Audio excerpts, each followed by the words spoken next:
Parmi les plantes qui habitent notre planète, certaines sont particulièrement bien adaptées au voyage. Voici un candidat bien équipé. En effet, ces graines ont dû parcourir des milliers de kilomètres pour arriver jusqu'à l'île de la Réunion. Ses capacités d'adaptation à différents sols, températures et altitudes, et ses facultés à résister à la sécheresse lui ont permis de s'implanter dans toutes les forêts, de 200 à 1800 mètres d'altitude. Le bois de nèfles à petites feuilles, ou Eugenia buxifolia, peut devenir un arbre d'une dizaine de mètres de haut. Mais, en règle générale, il subsiste à l'état arbustif. C'est un joyau de nos forêts. Il est très ramifié et porte de nombreuses petites feuilles, presque rondes, d'un vert sombre sur le dessus et plus clair sur la face inférieure.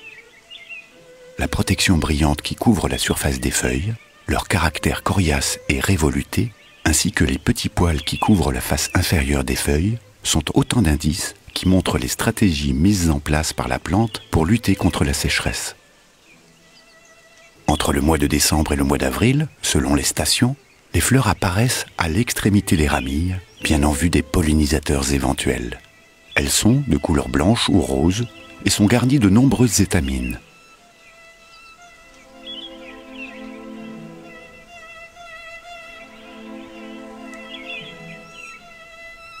De petits fruits grossissent, d'abord discrets, verts, se fondant dans le feuillage, couronnés par les restes du calice de la fleur.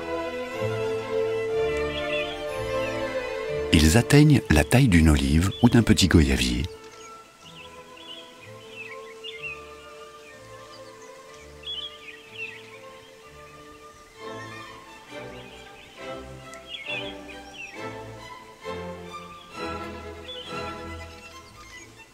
Puis ils mûrissent, se parant d'une belle teinte orangée, presque jaune.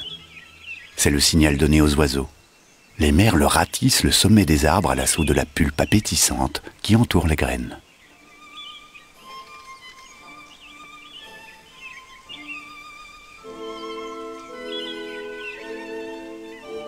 C'est peut-être dans l'estomac d'un oiseau, ou emporté par le vent, que le bois de nèfles est arrivé sur cette terre.